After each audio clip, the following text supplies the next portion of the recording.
give a round of applause for my friend, Colin O'Neill.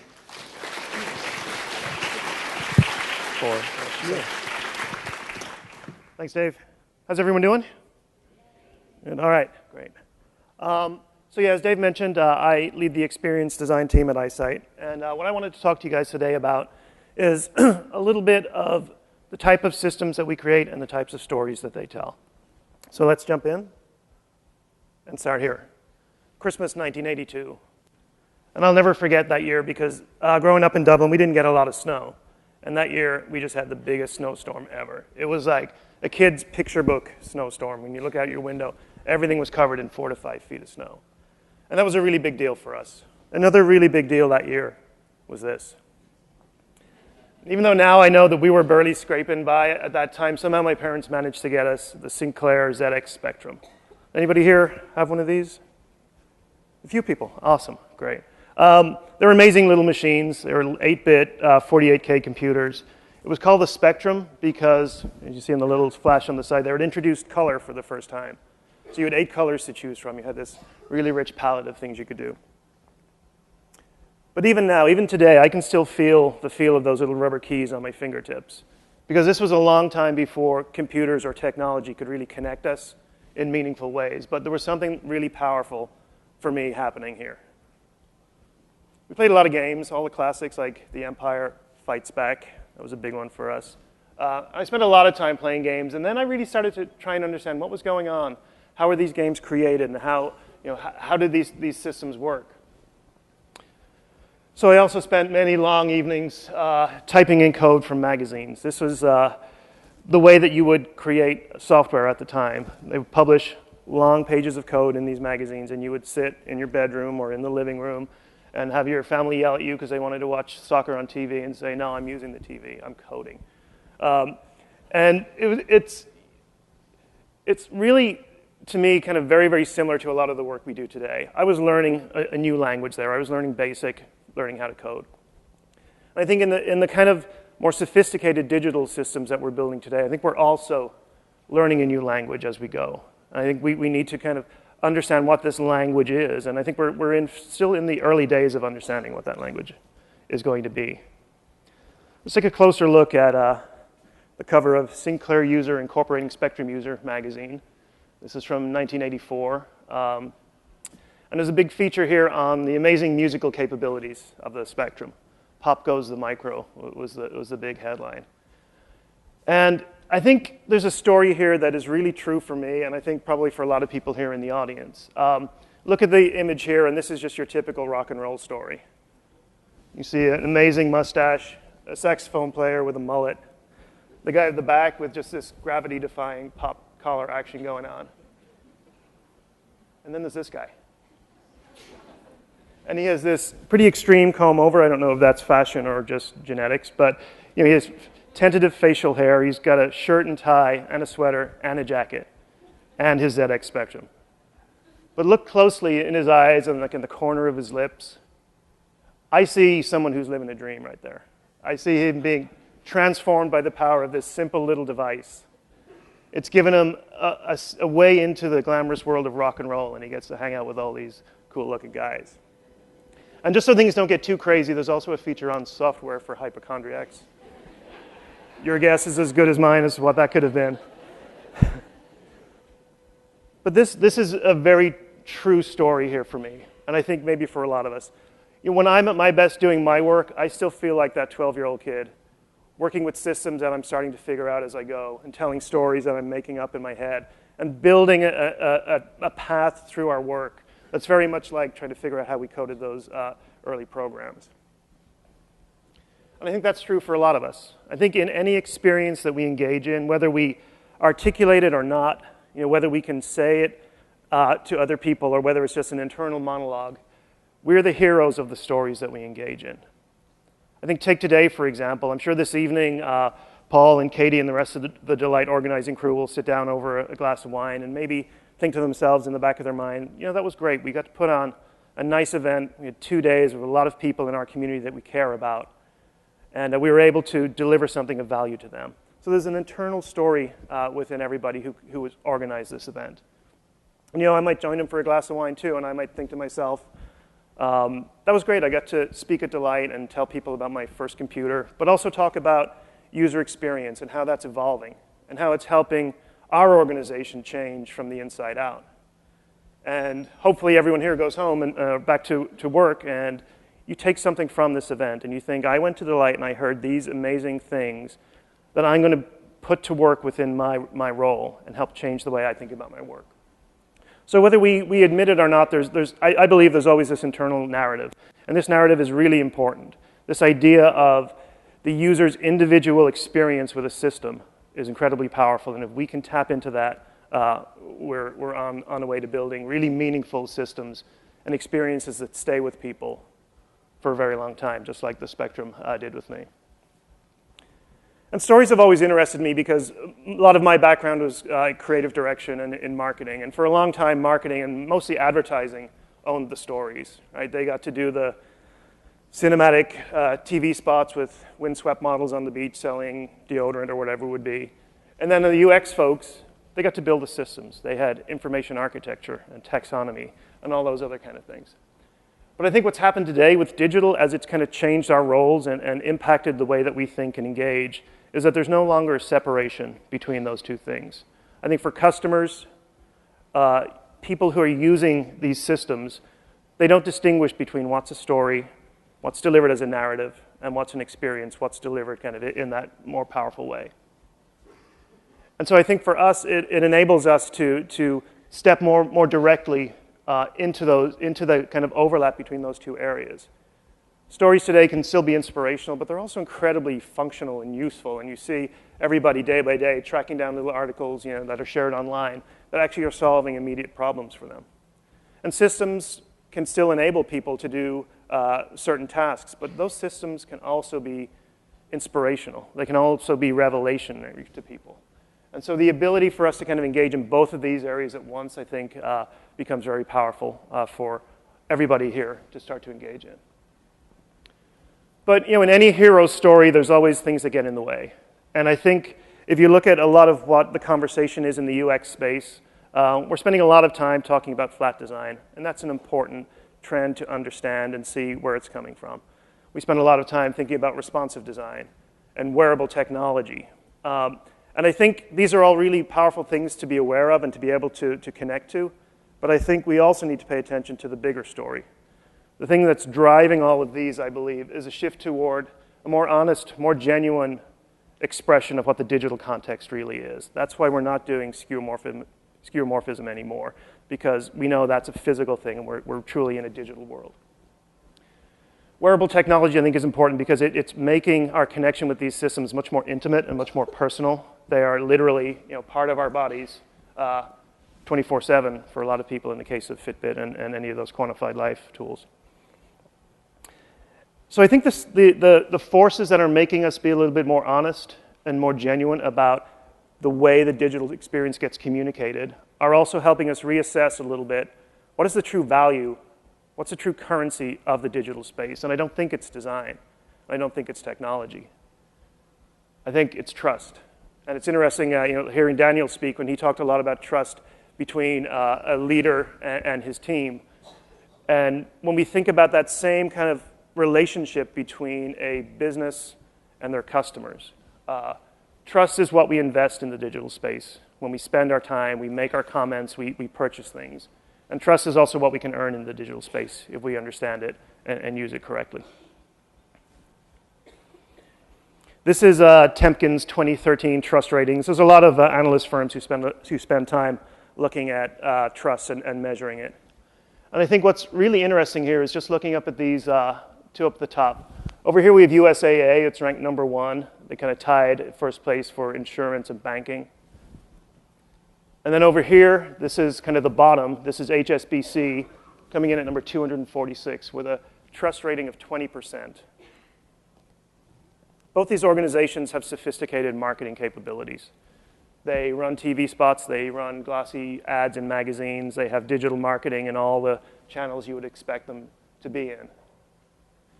And their websites don't even look all that different. But USAA is doing something that HSBC is not. HSBC has a global marketing budget of $400 million, and they are getting a failing grade on the most important, most fundamental connection that they need to try and make with their customers. And that's not because HSBC isn't trying. That's not because HSBC doesn't care about these things. To me, it's because HSBC and companies like that, the companies who are on the bottom of these type of surveys, are very often hampered by the kind of systems that they work in. And those can be technology systems sometimes, but very often they're organizational systems as well. They're the processes internally within their companies, or the way the company is organized and siloed. And that's a real problem, because much as we like to engage in content, I think we also are learning to read kind of the fundamentals of a digital experience. And so no matter what your budget is, you can't spend your way to trust. You can't market your way to trust. You have to earn it. So companies who are unable to do this, I believe, are suffering because they have old systems, and those old systems are making them tell old stories. And I think we've probably all experienced it, whether you've been in a maze of a phone tree or whether you've been, had some customer service nightmares online. We understand what those systems are telling us. And mostly, I think, at a high level, those systems are telling us, not you. Dave spoke earlier about just kind of a way of flipping around the way you think about engaging with the world. And I think that's because for a very long time it was all about them, right? It was about how businesses can grow, they can build manufacturing capability. And once that became kind of more parity, then it was about distribution and logistics and how you get your products all around the world. And then advertising became a very important part of that to try and communicate a sense of differentiation, which ended up with just everyone kind of trying to yell louder than everybody else. And because what's happened in the digital space is that it's closing the distance between the person and the company, that there's less room for these types of differentiation. Talk to anyone in business, and sure, these are incredibly important things, but they won't get you where you need to get to today. What you need to do is build an ability to communicate the humanity behind the screen and behind the interface. And those systems will allow you to tell different stories, more contemporary stories. Stories of belonging, stories of purpose, and of possibility and understanding. And I think these are the kind of stories that stay with people. They're the kind of contemporary stories that we all want to engage in today because of the kind of stories that we as humans have always wanted to be part of, right? We always have connected with stories that kind of touch on these really powerful core traits of what it means to be human. So we can build systems that allow this type of story to be told, a story that is not us, not you, a story that is you with us, putting the customer truly at the center of how you think about your organization. Then I think that's how you can get to that type of transformation that I think we want a lot of our clients to get to. But these new stories, I think, require a new approach. And I think this is part of the language that we're all learning to speak as things evolve. I think for UX architects, for designers, for strategists, and I think most importantly, perhaps, for agencies and how they engage with their clients, we need to try some new things. We need to be open to new inputs. We need to think about technology differently. We need to think about connectivity and communication and network in different ways. So I thought I'd talk a little bit about how at ISITE, we're trying to take some of that energy and have it help our organization evolve. And one of the things that we're doing, I think in a very focused and I think a pretty powerful way within ISITE, is that we're moving beyond a traditional user-centered design approach. I think user-centered design has been, on the whole, maybe somewhat useful, but I think it too is an old system. There's so much more that we need to weave together to create these meaningful experiences today that we can't just follow that more rigid way of approaching things. We need to think beyond a user to a person, to their network, to the context that they might be engaging in,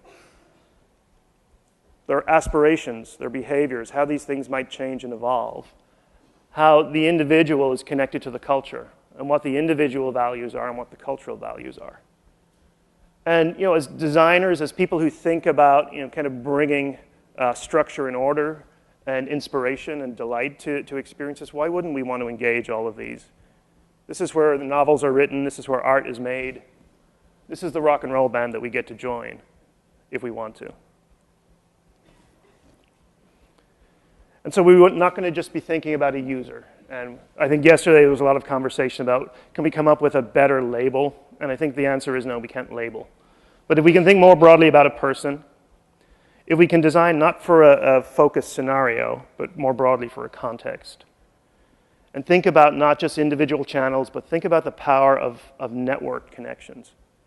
And I think what's really important here is for us to think about the person and the technology and the connectivity as one integrated system, because they truly are connected in really powerful ways.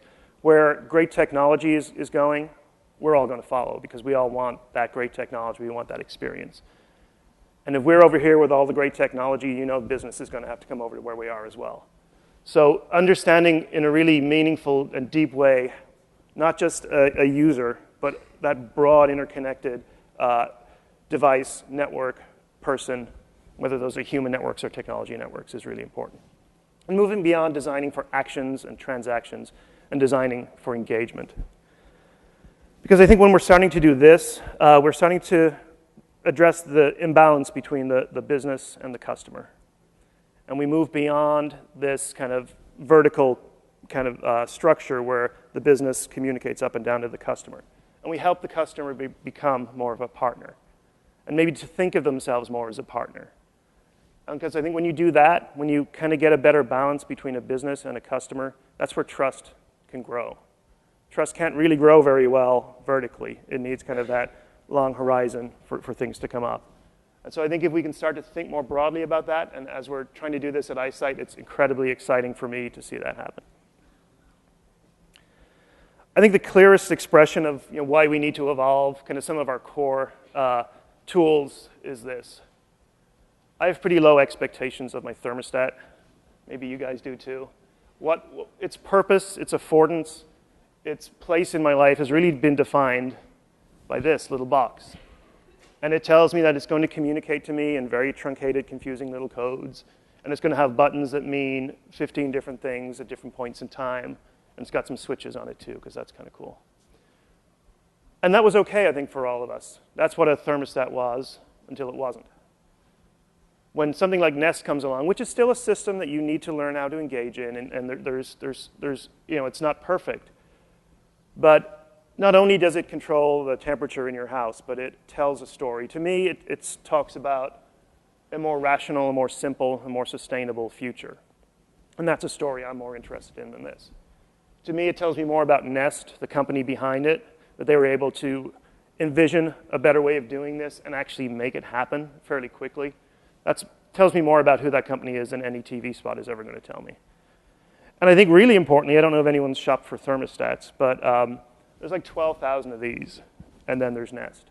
And what that allows you to do is it gives you a comfortable context to make a decision in. Nest communicates a point of view. These things, they don't. So I can embrace that point of view or I can reject it. That's fine. That's my choice as a customer.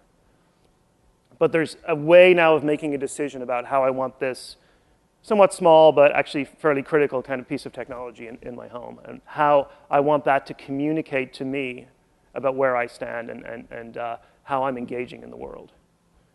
Your choices here are essentially about different shades of beige.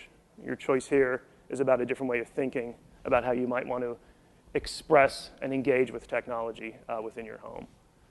And this is something much more delightful to live with and to experience. So that's kind of, I think, a way of expressing that we want to move beyond, and we want to find a way to make the leaps from the systems and the stories that we may have traditionally told and the new stories that customers really want to hear and want to participate in. Another change is, I think, a real shift in how we look at creative partnership and a more democratic approach to creative. We're doing a lot of co-creation workshops with our clients, and that asks a lot more of the UX designers and the visual designers. You've got to kind of think out loud. You've got to design on your feet with the client. It asks more of the client, too, because they have to learn not to just expect these beautifully polished things that are delivered. But what it allows you to do is connect your expertise with theirs And when you can do that in a meaningful way, the great ideas can swim much further upstream into the client's organization, and they can take root where you couldn't typically get to if you were doing marketing and telling a story, or you couldn't typically get to if you were just designing UX for an interface. Another change that we've had a really great opportunity over the last few months to embrace is taking journey maps, but really spreading them out to be much more broad, total customer lifecycle engagement and experience mapping. How many folks are using journey mapping in their work today? Fair amount, great. When you get the opportunity to stretch that out across an entire life cycle, you get to really uncover and align what some of those internal stories might be for the customers. And that's a really powerful way of making sure that the promise you make on day one is the promise you deliver on, at the end of your life cycle engagement with the organization. And I think all of these ways of working, they ask for more iteration and more collaboration. And truly, I think for all of us, they demand more inspiration. And I don't mean that we need to sit around and wait for the muse to visit us and inspiration to strike. I think today, it's up to us to go out there and hunt it down and bring it, sometimes kicking and screaming, back into your work every single day. If you're not bubbling over with inspiration and excited by all the opportunities that are available to us, you do, I think, the work a disservice. And I think we've all seen some of these great stories. Obviously, everybody has heard in amazing amounts of detail the Apple story. But I think one of the things that always stood out to me about that story is not that they just built an ecosystem that allowed them to really bring this idea of insanely great experiences to life. But along the way, their sense of purpose was so strong that they were able to help the failing music industry find a sense of structure and become relevant again. And if you can have that powerful sense of purpose, you can do more than just build out an amazing experience for your organization. You can really have an impact on everything else that your organization can connect to. And Nike, for a very long time, has owned this incredibly inspirational story of just do it. But we all know Nike Plus has allowed people actually to participate in that story and make it their own in very personal, intimate, and meaningful ways. And I think, for me, one of the most pure, digitally native kind of platform stories is Twitter. And I think no matter what the founders may say in interviews today, my gut says that they didn't really know what Twitter was when they created it. And I think that's its genius. Twitter is a system that allows us as people to tell our own stories, to find purpose, to make connections. And initially, maybe some of those stories weren't the most exciting stories in the world. But we've gone beyond that to transformative stories and to truly revolutionary stories, too. Twitter is what we want it to be. So if we complain that it's just all noise, that's because we're not finding the right stories for us within that system. Brian Solis talks about investing in building communities where the value is more than belonging to something. It's about doing something together that makes that belonging matter. That's quite a sentence, but I think I love the spirit of what this is saying. And it reminds me of when I was coding in those little basic programs back in the day. I was trying to understand what this system could do, and when I was able to give it direction and make it do things, that became incredibly powerful to me. So I think for us in the UX community, the design community, it says to me that we need to build systems to help people live a better story. There's an opportunity for us to take our work to a deeper place in how it connects with our clients and to a more meaningful place ultimately for the customers and the people who use it. Because the stories that people tell themselves are incredibly powerful. If it's a story that we trust, that we can participate in, and that we can be the hero within, those stories actually have the power to change those systems that they exist in. So business is a pretty complex system, and it moves, I guess, relatively slowly. But today it's arrived at a place where it's willing and able to embrace design as a key strategic influence. And so that means for us, we get to connect more deeply with other parts of the organization. So we can do more than just design great systems and interfaces. We have opportunities to design new ways of engaging. And we don't just have to help the marketing department make better marketing. We can actually help them make marketing better within their organization and more broadly. And that's a tough job. That's a big ask for us, but God knows it's necessary, right? Our opportunity, I think, is to inspire stories that inspire change. I think we have a real chance here to take our skills and bring them to bear in a very, very meaningful way, not just to make companies have a better interface layer, not just to tell better stories about them, but to inspire stories that will change them. And I think that's the kind of delight that we should be aiming for. Not just a great interface, not just an amazing experience, not the cookie when you check into the hotel. Those are all great, important things and expressions of humanity. But I think if we aim for delight to help companies become more purposeful, more rational, and ultimately more human, then I think we've done an incredibly important job. And we've delivered on the potential of design as it now connects with business. I think very quickly,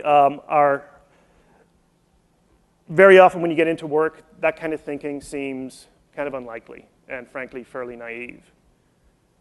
But I think that's okay because that's how all heroic stories begin. Thank you.